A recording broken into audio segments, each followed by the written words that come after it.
District 128 Board of Education meeting for October 27th, 2025 to order. We'll start with Pledge of Allegiance. Everyone join. Allegiance to the flag of the United States of America and to the republic for which it stands, one nation, under God, indivisible, with liberty and justice for all.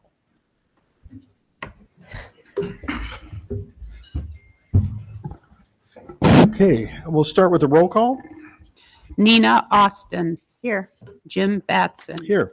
Raul Deschmuck. Here. Doug Flegel. Here. Middleish Cotwall. Here. West Poland. Here. Okay, I'm going to review the agenda real quick. We have some communication items. We'll have actually a celebration of sorts here with some students in the house, followed by public comment, our student school board rep reports, discussing some employer requests and superintendent report. We'll have a consent vote agenda. We'll have one action item that's employment of employees. And then for discussion, we're going to talk about the District 128 MTSS academic support update and a levy review. And followed by some informational items, board comments and events, IASB report. I'll have something brief. CEDAW, do we have a CEDAW? Nothing. Nothing, just, okay. We'll review future agenda items. We do have an executive session then we'll go into, but it looks like we will not. We have an item on the agenda for action to be taken, but it looks like we will not have to use that this evening. So we'll circle back to the top of the agenda. And we'll start with our celebration.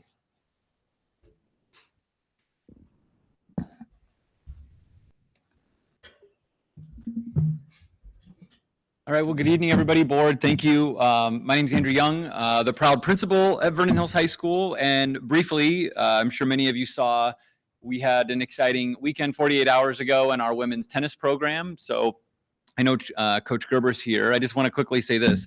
Coach Gerber has been with us all 26 years of this program, 51 seasons of tennis for Vernon Hills.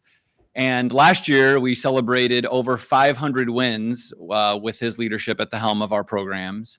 And we've had lots of success in the program over the years. And finally, kind of a pinnacle moment with the state championship 48 hours ago in our doubles program. Not to be overshadowed by the women as a whole finishing fourth, a point off of third, as well as a team. So we are beyond excited for them. It goes without saying, this doesn't happen by chance. I knew long about, especially our state champions, going into summer and how much effort and work they were putting into all of this. It's a lot. So we appreciate all of the time. You make us look really good, as always, students. So to Coach Gerber, Coach Obadai, Coach McCarty, and Coach Sorby, thank you and congratulations. I'm going to invite Coach Gerber up here, who's going to talk a little bit about the program, the team, and the success, and we'll give them a round of applause. So everybody, Coach Gerber, our head.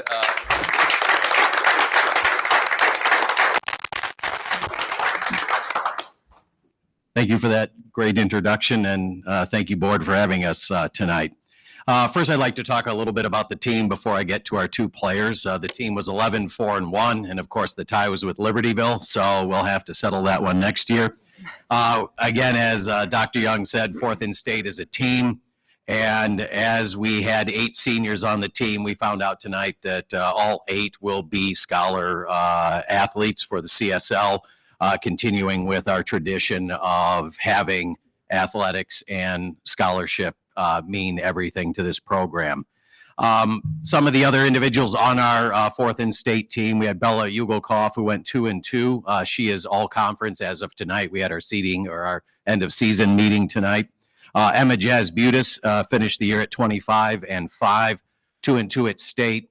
She individually has won 74 matches during her career.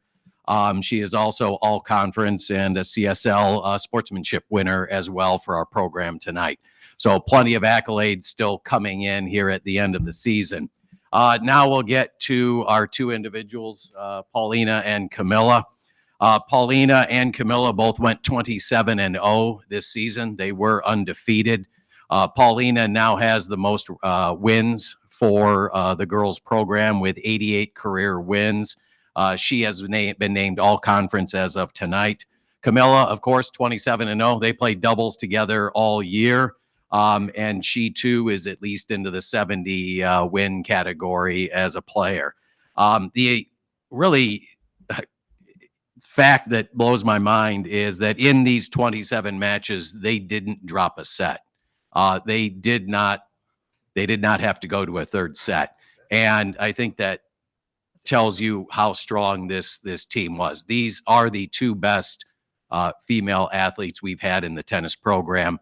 And at the beginning of the season, we said, let's make the run. And they said, we can do it. And we did. And well, they did. I just sit on the sideline. It's all these two. And this is our first state title in any for the 51 seasons that I have been the head coach of this program.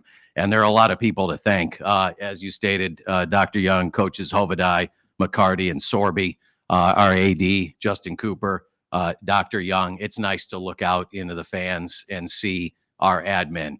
I will say that other coaches, when they see Dr. Young, he's been out more than once, state. It's nice that the principal comes out and watches these matches. It's nice that the AD is at these matches. It's nice that our superintendent came out for the Libertyville and Vernon Hills match. So we are getting support at all levels, and we really appreciate that. And thank you for letting these individuals in our school district make memories. I don't know if you ever think about it that way, but that's what you're doing.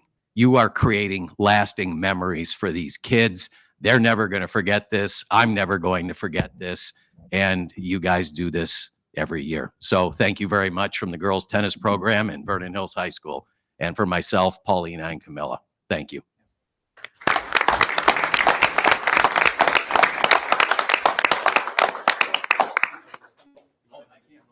We'll take a picture with. So to my right is Camilla Tamarskis. She is a junior, so she'll be back next year. And now to my left is Paulina Masharava. She is a senior. She does want to play in college, and I think we're going the PT route a little bit along those lines. Those are her plans, and it's exciting to see what's going to happen as we get towards the spring.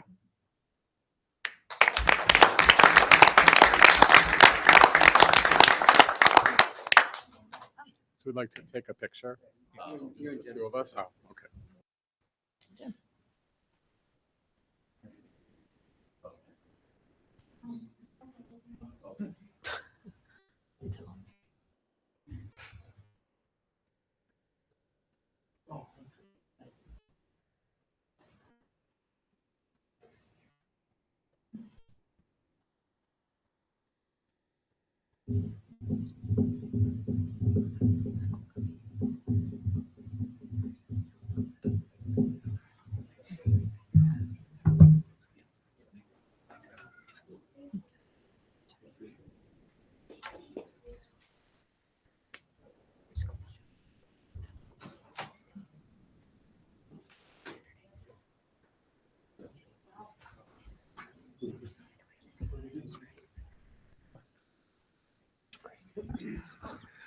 Okay, such great news. Thank you and congratulations again.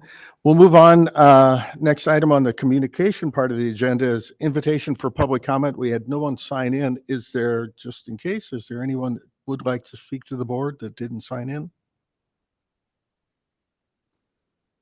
Okay, hearing none, we'll move on. Student School Board Representative reports. Looking forward to this. Hello, my name is Ashur Ramesh, and today I'll continue to report on student life in our district. Today I'll be sharing student perspectives on our school lunch program. Starting with the positives, student satisfaction with the school lunch is fairly strong overall. From the 330 responses that I've collected in my school-wide survey, the average rating for school lunch was a 3.75 out of 5, with about 2/3 of feedback being positive. Students praised the variety and taste of options, both averaging 3.55 out of 5. And most found portion sizes acceptable. 61% said they were just about right. Participation is consistent too, with 40% of surveyed students eating lunch daily. Finally, there is strong demand for more access, with over 83% of students wanting Cafe 145 open after school for grab-and-go items and beverages, which was an idea proposed by the Food Testing Committee a few weeks ago. Now the areas for improvement. The biggest concern for our school lunch is value for price, which scored lowest at 2.67 out of 5, with 41% of responses being negative.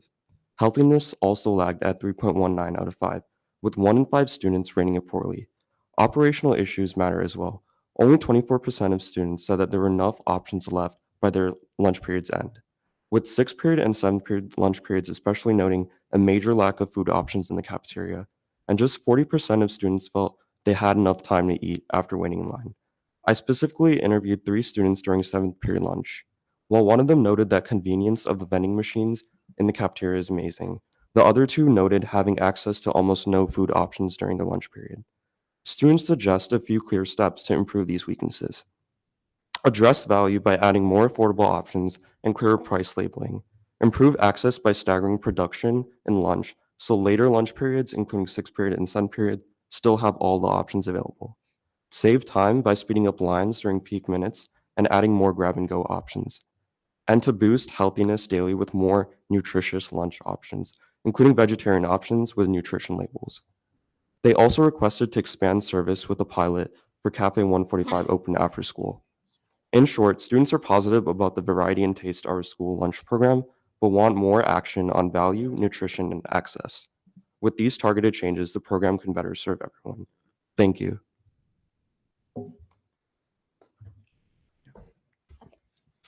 Hello, my name is Annika Talati, and I'm really excited to share how VHHS students have been seeking opportunities through school to incite change in the local community. Recently, the dual credit early childhood education class had a field trip at the CDW at Play. Senior Paige Collier shared that she hung out with different age groups of kids, and it was important for her and her class because they were able to learn and observe kids in real time to see how young children learn and play. For the kids, it was also important because it allowed them to interact with new people and to have new experiences. Students are also involved in planning and executing community events outside of school. Back in September, Junior Vedant Rami hosted and organized a Garba, which is a very fun and vibrant Indian cultural event, with his family. Vedant said that seeing so many students enjoying the music, dance, and food made it all worth it. The night was full of energy, and it felt amazing knowing all the money went to the local mandir or temple. I received a lot of great feedback from fellow students who attended.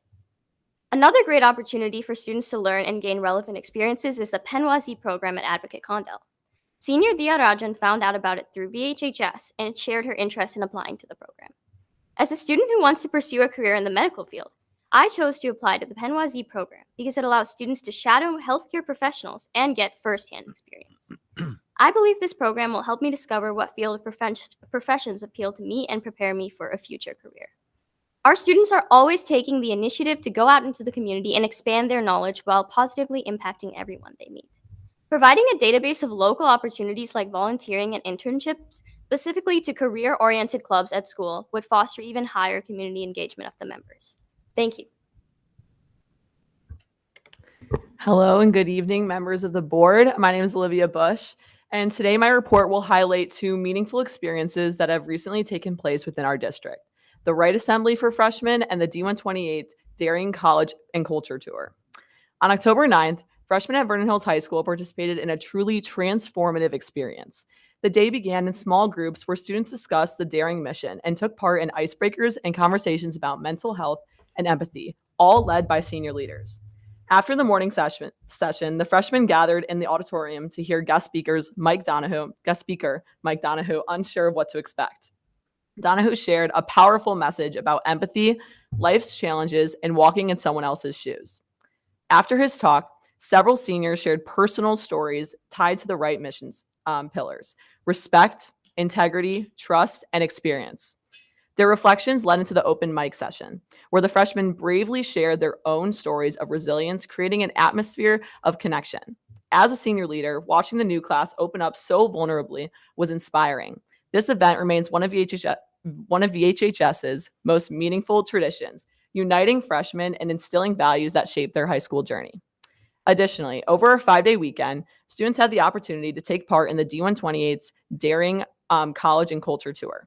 LHS and VHHS students loaded up on buses to tour 8 schools along the East Coast, including several HBCUs. When asked what inspired her to sign up, Kira Thomas shared that she had never been out of state to visit schools before, and when this cost-effective trip was offered, she knew she had to take it. The group visited Howard University, Bowie State, Morgan State, and Johns Hopkins, and Loyola, Maryland, among others. For me, Howard was my favorite because my interest lies in law, Kira said. Seeing the campuses in person made a big difference for her. It allowed me to see the campus culture, the size in person. It is a huge deciding factor for me. Her favorite memory from the trip was the bus ride back when she was able to meet a lot of friends from LHS. Senior August Mays reflected on the experience as a meaningful opportunity to learn about the history and culture of HBCUs firsthand. We learned more specific aspects of the social life and these colleges. August explained, they noted that the atmosphere of HBCUs was more lively and filled with student life, with different clubs and events happening all around, while the non-HBCU campuses felt a bit more quiet for them. August shared that visiting these schools deepened their appreciation for the role HBCUs play in higher education and left a lasting impression. She says that she is now considering applying to Howard and potentially Morgan State. It feels like home. The culture and community really stood out to me, August said.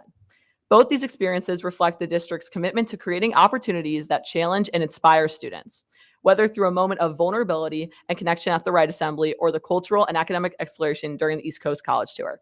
D128 continues to foster an environment where students grow not only academically, but personally. Thank you. Hello, everyone. Tonight, I wanted to talk about something that I feel so honored to have been involved in. This past weekend, Libertyville performed Les Miserables for our community. I am so honored to have been the stage manager for this wonderful production. With around 110 company members involved in this production, from cast to crew to pit orchestra, I have never felt closer to a company than this show. We bonded over late nights spent at school during Tech Week and the idea that this show was something not many other schools could pull off. As a stage manager, I got to see the show, along with the people in it, grow over the course of the last few months. Sitting in the booth calling cues for our final show yesterday, I was filled with an overwhelming sense of pride at how amazing this production was and how everyone involved always tried their absolute hardest to make this show the best it possibly could be. I wanted to finish off by saying how proud I am of the whole company of Les Mis and that I had the most wonderful time being the stage manager of this production. Thank you. Good evening.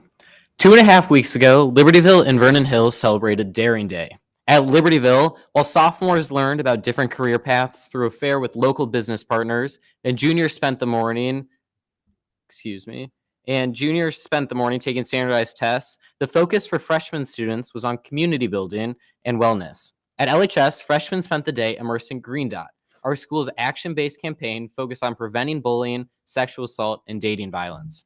I was proud to be one of the seniors who served as a Green Dot ambassador. We kicked off the day with an assembly where freshmen played games and were introduced to the Green Dot program.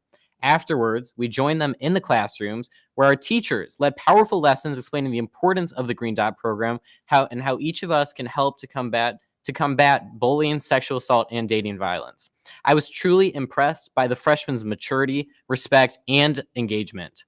I'm proud of LHS's ongoing commitment to fostering a community where every student feels safe, supported, and valued. And I appreciate the district's continued support for programs like Green Dot that make this culture possible. Thank you. Although this month has been full of excitement, it's also been bittersweet. My cross-country season came to an end, marking my last as a senior. I joined the team sophomore year, and it was hands down one of the best decisions I've ever made. Athletics have taught me grit, perseverance, and teamwork, lessons that have defined my high school years. Running my final race at Adler Park during senior night was surreal, and is a sentiment all our senior athletes are experiencing now that our seasons have ended. Our conference championship was a whirlwind. I thought I felt prepared for my season to end until I crossed the finish line. When I reached that final chapter, surrounded by my teammates and coaches, I realized how much we've all grown through this journey.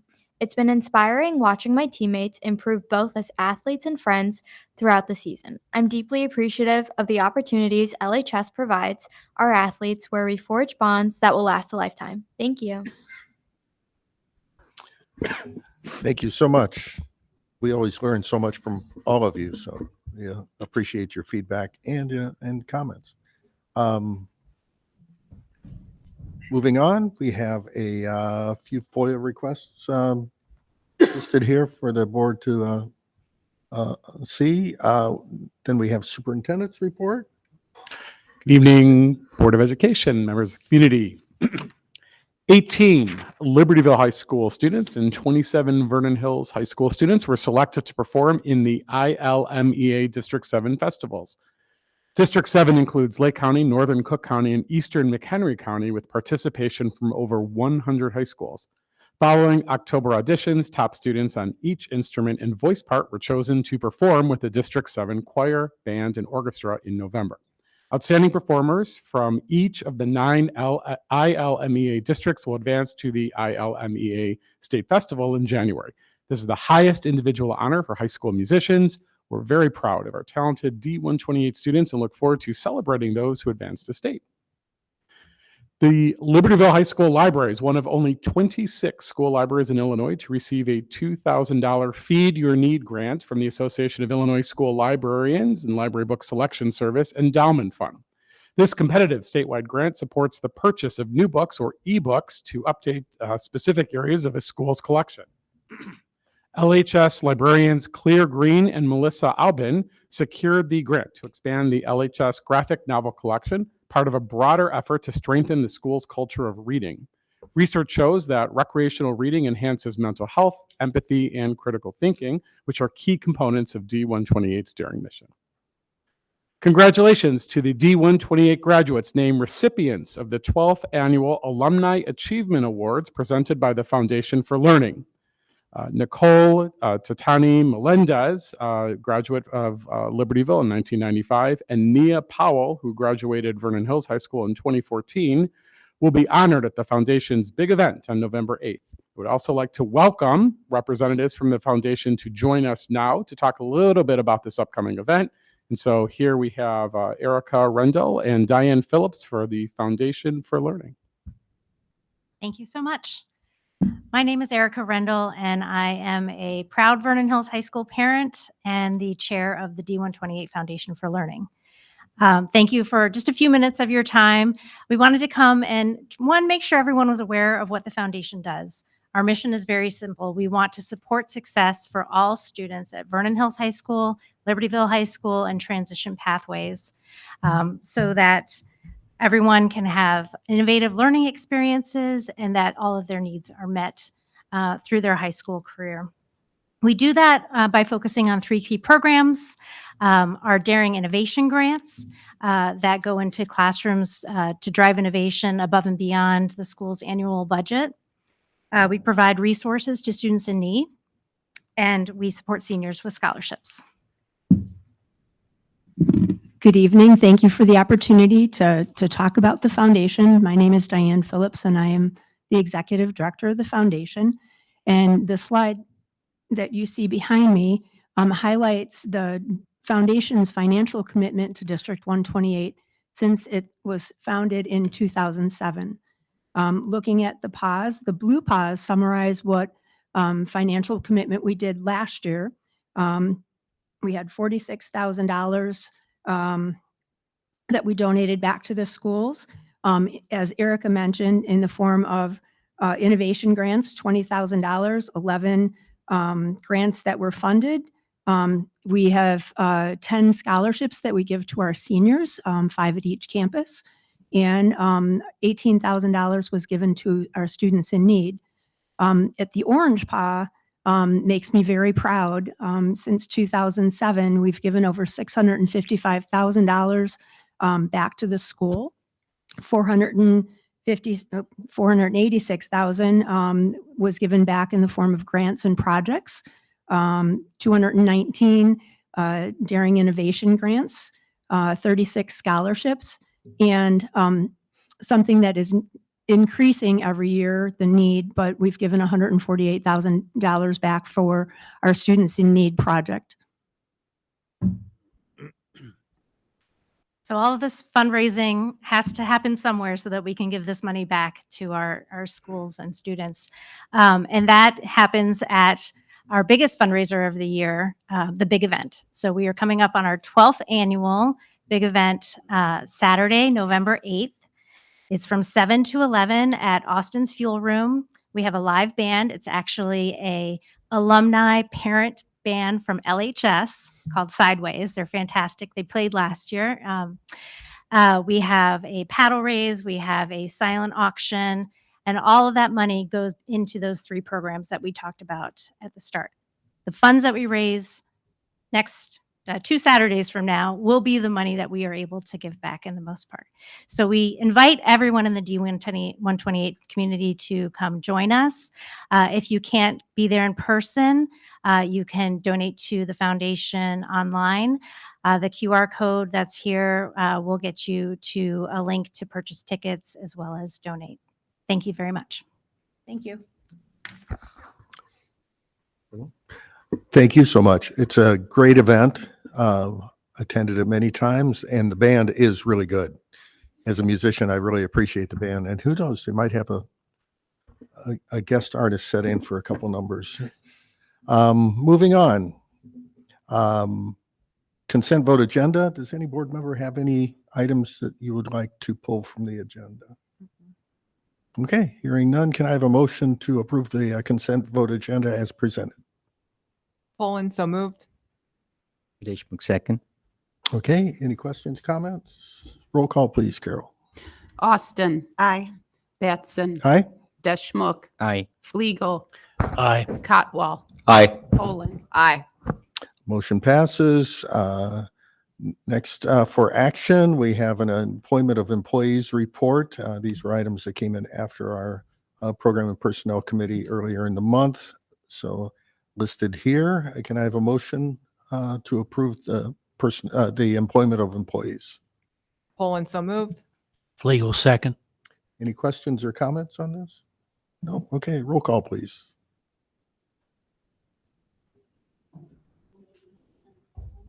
Yes. Yep.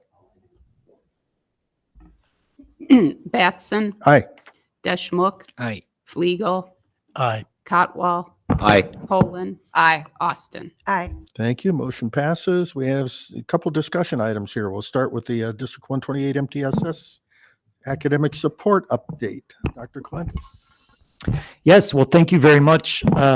We are excited to speak to you tonight about some of the work that we are doing in our, thank you very much. Some of the work we are doing in our schools to support academic achievement of our students. And as you know, our goal is to provide our community with daring graduates. And a big part of that work is to make sure that our students are ready for college and careers and life after high school, and ensuring high academic outcomes for each and every student is our primary mission. Tonight, we're going to talk about some of the academic achievement or academic support efforts, that we're making under our MTSS framework to support our student academic success. So the first thing I want to say is we know that we are extremely fortunate in our district because the number one thing that impacts our students' academic achievement is the quality of our teaching staff, our student services staff, and all of the staff that we have in our buildings.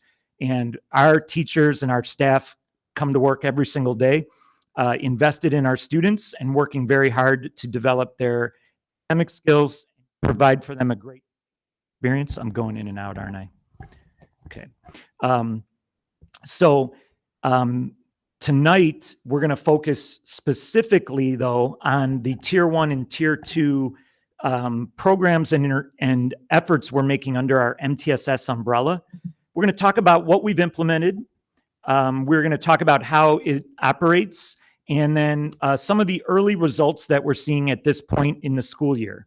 I can't and I won't overclaim causation, but you'll see the signals are strong that we're trending in the right way. You'll also see that we're investing considerable time and staffing to try to continue to sustain these gains and build upon them. And again, just do a second. Sorry, I'm having a little, get this set. There we go. There we go.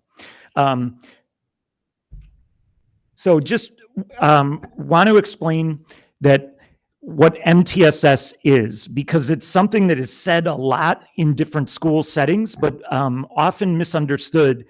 And when you think of a traditional high school, you're thinking about thousands of students. And traditionally, the student's success academically was largely on the student and the teacher. And there might have been sometimes some different resources available in the school, but oftentimes it was a one-size-fits-all approach to supporting students. What MTSS is, it is not a program.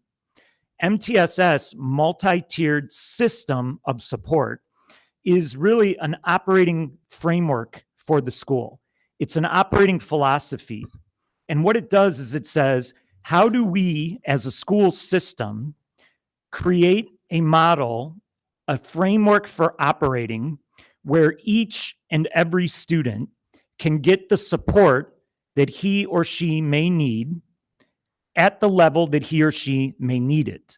So it tries to take a big school system with thousands of kids, and it tries to make a more individualized approach to identifying students who may need support, both in the academic or in the social emotional or attendance or behavior framework, and tries to put varying levels of intervention and support for students when they need it.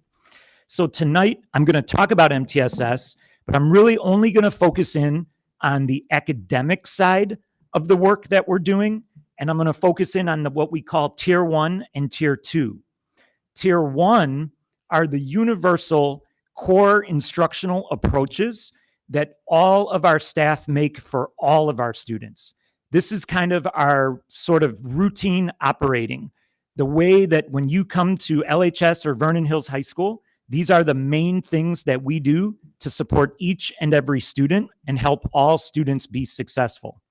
We're also going to talk a little bit about Tier 2, and Tier 2 are when students begin to struggle a little bit with the Tier 1 supports, and they need just a little extra scoop of support. We have some interventions that we've been developing to help students academically. Many of these interventions have been something that we've been putting a lot of energy and attention on over the last couple of years, and some of them are brand new this year. And so I just want the board to become aware of what these efforts are, so you have an understanding of when a student begins to struggle academically, how our school system may respond. When we talk about Tier 1 efforts, this I'll go quickly because you as a board have heard about this. This is our Ready to Learn effort. So all students this year are entering classrooms and instructional spaces where each and every staff member is applying universal practices to make sure that they are phone free, right? We started our Ready to Learn efforts back in August with making sure that cell phones were managed in all spaces in roughly the same way. And what that has done is to allow students to have much more ability to focus their attention on classroom learning, connections with their classmates and their teachers, and to be thinking about actively engaging in the content and the activities of the class. We are now moving into the second phase of this work. Our Ready to Learn efforts are not just about taking and removing cell phones. It's about saying, okay, now that we have student attention, what are the instructional strategies we want to use to maximize the learning in the class? That is the work that in our October Institute Day, one portion of our October Institute Day was all of our certified staff members spending time thinking about and talking about the instructional strategies they use to capture student attention and engagement. We asked students on our health and well-being survey earlier this fall a question: during the past 2 weeks, how often did you pay attention in class?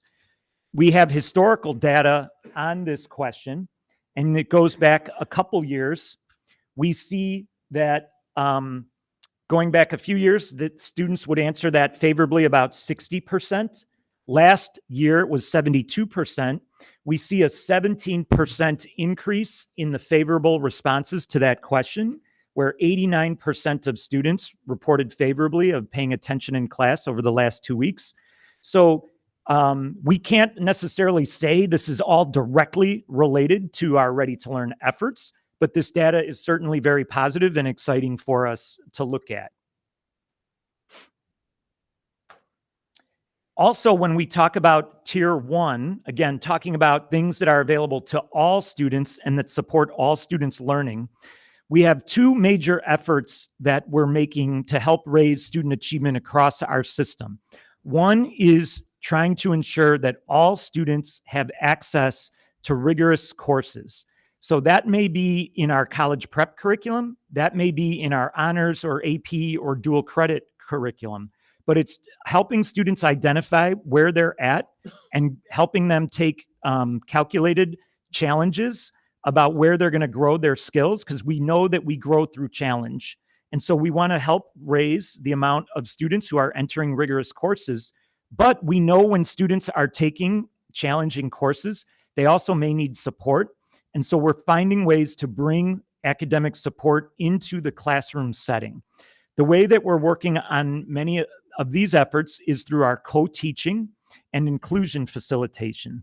Now, co-teaching is an instructional strategy where you have a general education teacher paired with a teacher who is certified in either special education or in English language learning.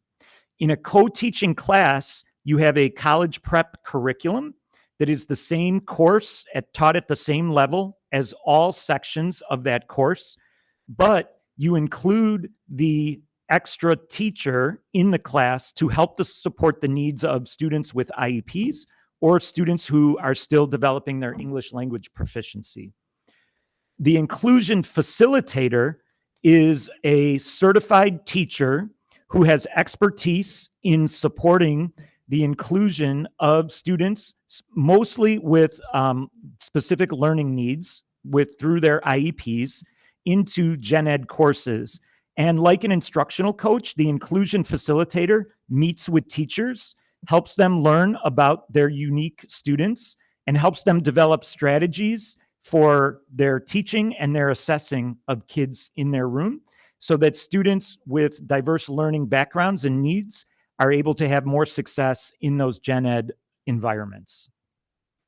Right now, I provided the board and the community a list of our co-teaching classes. On the left are classes that are being co-taught, where a portion of the class are students with specific learning needs through their IEP.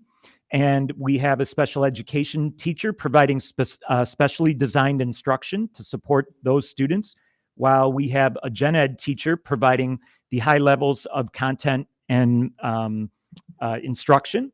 On the right are our EL co-teaching classes. We have co-teaching happening both at Libertyville and Vernon Hills. And because we know that this is a different way to approach a classroom, we are also providing these teachers support. They have a common prep time where they are able to meet and plan their instruction. And we provide ongoing professional learning for these teachers throughout the school year. Now we start to think about some of the support we offer for students at the Tier 2 level when students begin to struggle academically. And so last year, we had a joint committee that was composed of members of our teacher union, our ESP union, and our administration.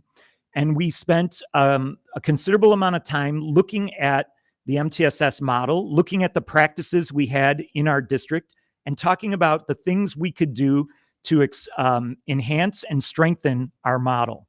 One of the things that we identified was that a primary way that we support student academics is through our, what was used to be called the MASH and is now called the workshop at LHS, and through our ARC at Vernon Hills. One of the things that we discovered was that the number one reason students go to the workshop or the ARC is for math support. And so this year we have intensified the math support that is in the workshop and the ARC by having 2 full-time math tutors in there to supplement the support that our math teachers provide students when they are assigned there on their duties. So the math teachers who are in there on their duties are able to meet the needs of kids coming in for drop-in support, but the math tutors, any math teacher in our buildings, no matter what level of math they teach, can assign a student to work with the math tutors in the ARC or the workshop.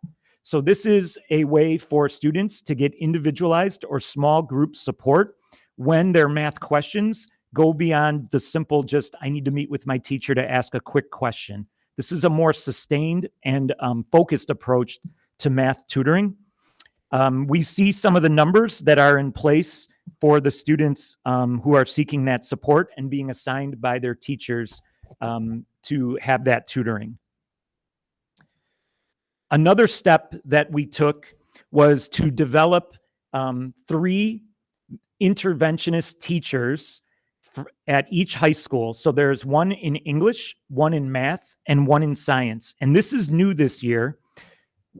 These are certified teachers in the content area. They have sophisticated knowledge of the content for the department. And what they're doing is they are working with the course teams, largely at the freshman and the sophomore level, to help support the learning of all students in the college prep curriculum. And so they are not tutors. What they're doing is they are working with the teachers. They are connected to the curriculum, and they are creating reteaching experiences for students who are struggling with mastery of the material at that moment in time. So they are helping with reassessments. They're helping develop new lessons for students to have a re-exposure to something that is critical for them to learn in class. And what's really fascinating about this model is that because they are working with the course teams, a lot of intervention models, students get into a hole and their grades start to struggle. And then the interventionist or the tutor is having to play catch up with the students, but they're having to reteach them things that were from a few weeks ago while the class is still moving forward. Because we have this model in place, what's happening is some of these interventionists, they're able to work with students and sustain a relationship with them where they're actually pre-teaching some of the material that students are going to see coming up, so that students have a good grasp and have built some prior knowledge of these concepts before they see them in the classroom. We are seeing very positive results. Our teachers are very excited about this model. The connections with students have also been very strong and very productive. So what you see here are the number of students that are currently connected with these interventionists. And this does not show when the interventionists are going into the classrooms to serve as co-teachers and support in the classroom for all students in a class. These are just the individual students they're pulling and working with on an individual basis or in a small group basis at this time. A third component to the plan that we developed last spring was to intensify our PAUSE program, which focuses on student executive functioning skills, and to build and refine our literacy program and our numeracy program.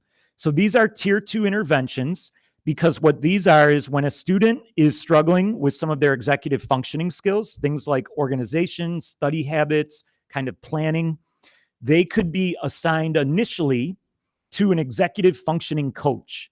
And the executive functioning coach would meet with the student anywhere from 1 to 3 times a week and do some either small group or individualized meetings with the student to help build some basic executive functioning strategies. And they would kind of practice those strategies with the student. If, however, a student demonstrates through the data they need more support, then they could be assigned a more intensive tier 2, which is our PAUSE program. That is a daily academic period taught by a certified teacher where students are getting more intensive support for homework completion, study skills, and executive functioning development that's based in the Rush neurobehavioral executive functioning framework. We also have intensified literacy and numeracy. So when we find students with skill gaps that are considerable in literacy or considerable in math, they can be assigned to literacy and numeracy. Those are academic periods taught by a certified math teacher or a certified English teacher with a reading specialist background to help build and kind of fill some of the gaps that a student may have had in their background so that the student can be more successful in the gen ed curriculum. You see the numbers there of students who are currently being served in our PAWS program and our executive functioning coach. Talked about that. I want you to be aware that the district has placed intensive support for these programs through allocation of resources. So not only our ESP staff, but our certified staff FTE.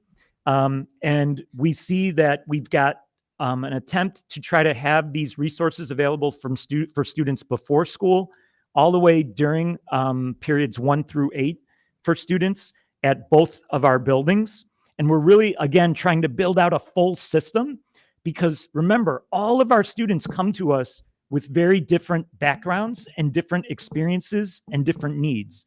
Some students need just a small bit of support for a short amount of time, and other students need more intensive support for a longer amount of time. In the past, we might have only had one program or one kind of intervention that was sort of designed as a one-size-fits-all. What's happening now in our buildings with our MTSS is we have teams of teachers and support staff and administrators meeting frequently to review student data. They're looking at student grades, student attendance, student social emotional data and behavior. And they're looking at each individual student and groups of students and saying, how are our students performing? Which students are connected to our interventions? Which students might need to be connected to interventions? And now we have developed a much more robust offering so that the students who need just a little have those options. Students who need more intensive supports, we have those options in place. So we are excited by some of the data we see, and data is deceptive, right? We know that somebody who's skilled in data can make data look kind of to fit a narrative. So I just want to help the board and the community understand this data here. This is the percentage of grades that are D's and F's historically at Progress 1 and Progress 2 over the last 5 years. And if you took the y-axis, the vertical axis, and went all the way up, right, we are only showing where it's about 4 to 6%. What that tells you is that historically, the amount of D's and F's in our district have been hovering between 4 to 6 to 7%.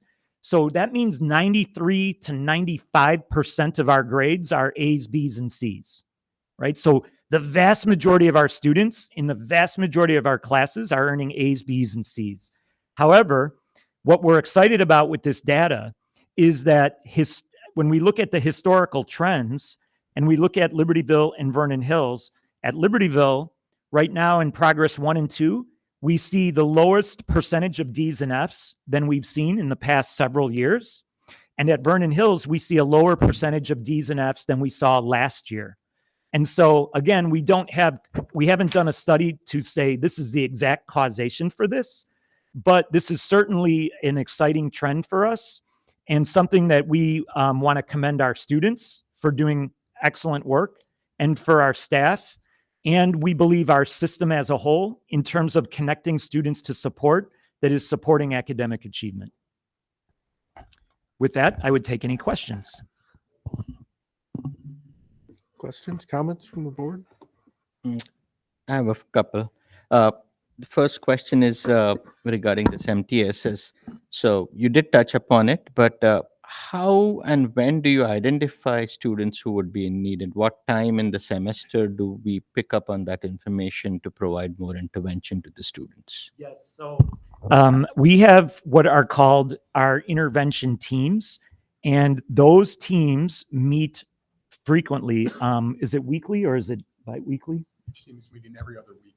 So you want to? So at LHS, our tier 1 team and our tier 2 teams meets twice a month. When those teams meet, they're reviewing, well, at the tier 2 level, since our focus is primary freshmen and sophomores, they're looking at every freshman and sophomore, every grade that they're earning, and if there's been any grade changes in the intervening time frame. As well as for our math tutors, as well as numeracy and literacy, any student in pause or any student really attending a math class, if they have a grade change, a significant grade change, certainly into a D or an F range, they're getting noticed, picked up upon, and then connected to a resource. So at this point, we're looking through all of the kids. The reason I asked that question was for freshmen, it's difficult, but in the upper classes, there could be an opportunity where you could look at the freshman data and already pre-identify a cohort of students who may benefit from this type of an intervention early on, and obviously monitor it.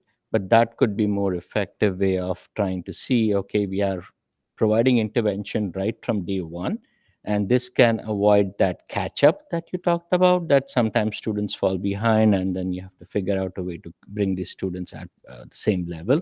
So that could be one opportunity.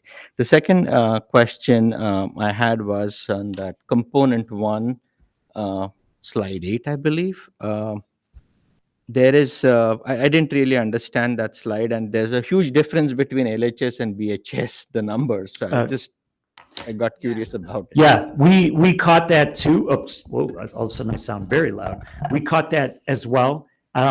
We were looking at that. We think it's a way that the data is being coded at each building a little differently.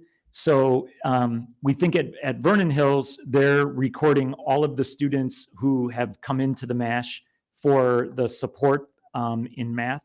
And at Vernon Hill and at Libertyville, we think it was sent the data that was students that were just specifically assigned, because the math tutors, if they don't have a student that they're assigned to, they just work in supporting students. So we noticed that discrepancy. We weren't able to kind of determine the exact cause of that discrepancy, but this is what both buildings had reported for their data. So we felt it was important for the board to see that while we continue to dig into that difference. Appreciate it. And one last one again, just for my understanding, what was the x-axis in the data of the grades that you showed? I just couldn't read that. Yeah, those are the progress periods.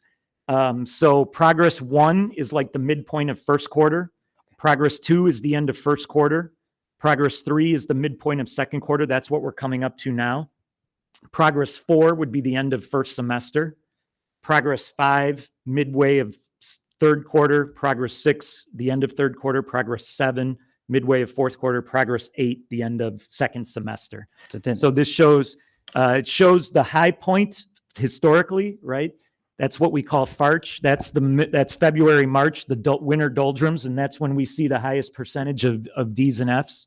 So historically that is our rough spot. And the lowest point historically that we see is the end of first semester and the end of second semester, because that's where kids really get into gear to try to make the push for finishing strong. And I think that kind of even speaks about the quality of the MTSS. And in fact, this slide, then it's been underplayed. I would say it needs to be highlighted, because what it is showing is students are starting off not doing that well early on, but as the intervention is helping the students, at the end of the quarter or end of the semester, we are seeing a significant drop in the number of Ds, and it needs to be shown much better. Same thing is happening again in the winter semester. Students come back from vacation. It's a slow start for students, not paying attention. And then as the semester progresses with proper intervention, their grades are improving. So I think you've interpreted it absolutely correctly. And what we're hoping is that we would see some changes to this pattern based on some of the new interventions and new data monitoring protocols that we're putting in place. Thank you. Other questions, comments? I do. Okay, what? First, I have a comment. I want to thank Dr. Colentis and his team for all the work that you've done This is a vast improvement from what was originally presented in April of 2024. So I truly appreciate all the work that it's got. I mean, it looks completely different. So thank you. I really appreciate the full-time math tutors. While I think having peer tutors is great, peer tutors, I mean, they can reinforce what's been taught, but if a student's really struggling, having those math tutors is really important. So again, thank you for making that happen.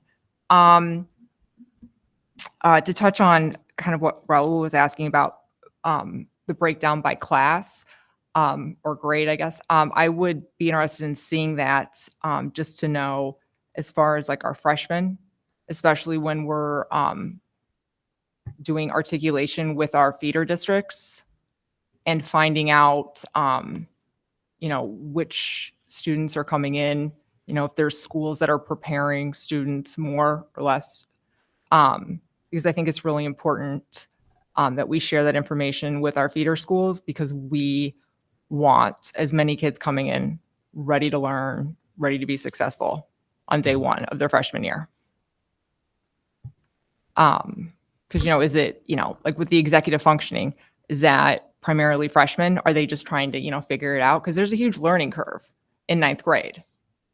How can, what can we do to support them? Again, possibly looking at something maybe over the summer, helping them. Because, the ultimate goal is to make sure that we have all of our students ready to learn day one, freshman year. But again, thank you. I really appreciate the presentation. And can I just give a shout out to the students? I'm in the education field. I understand how important students are, student tutors, in connecting with their fellow peers. So you're doing a fantastic job. I encourage your classmates who are maybe strong in one subject to do their part to help the other students. Thank you. Yeah, Vernon Hills has 125 tutors this year, which is the most we've had since our first year back in 2017, I think. So, and they play an extraordinary role in helping with like drop-in support and things. And to your point, Ms. Poland, the idea is we wanted to support our peer tutors with bringing in some of our adult math tutors to help with students who need a more kind of steady and long-term presence for their math support. Yes, and I just have a quick question. How do students become peer tutors? Yeah, I can answer that.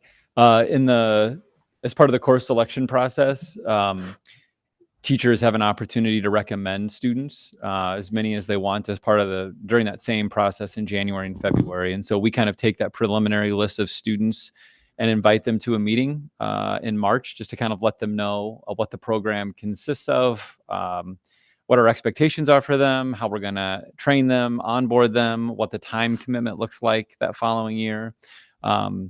So that happens. There's also an opportunity if, sometimes teachers won't recommend a student because they think the teacher next door is going to recommend that student. And so sometimes really strong students might even get missed. So there's an opportunity for students also to sort of opt in or reach out to us to apply. So there's that, the interview process in April, and by May, we kind of publish the list of tutors. In the last 5 years, we've had a wait list of tutors based on that. The applications are read blindly with several components to it. All right. The training starts in the fall. Other questions, comments? Okay, thank you again. It's really good information, and very pleased to see the progress being made in this area. And I know we've always tried to address the needs of the students, but sort of a continuous improvement kind of mindset is always trying to find more that we can do to help them. So I appreciate that. Next, we have a presentation by Mr. Stanley on the levy review. Hi, not quite as much as a presentation, other than we have slides in there from the committee meeting that we went over, and the recording is there to review that presentation. But essentially, if you zoom out, we have the levy, which is the district's annual process for requesting property tax revenue from the county. to be assessed and extended. We are estimating based on the law calculation that it'll go up about 3.7%, which is 2.9, which is based on CPI, the rate of inflation, plus additional new construction that has happened in the district, notably Canlan Sports in Libertyville now coming on the tax rolls as a tax-paying body. And so in total, we anticipate about 3.7 as a total increase, so are requesting our levy of 3.9, which gives us a cushion of about 300,000, depending on EAV estimates that we won't know until later. So this is the same information that we shared at the committee meeting a few weeks ago, and then we'll revisit this at the November committee meeting and then at the November board meeting for final adoption. Okay, so we'll see it more than once. Any questions, comments? I know we went through this in quite some detail at the FNF, so look forward to continuing the process. So next is informational items, board comments and events. Anyone have anything that they've attended lately that was interesting, or any additional comments? We No? bring up this for the IASB. I know I got this letter in the mail about Yeah, probably. because it says Yeah.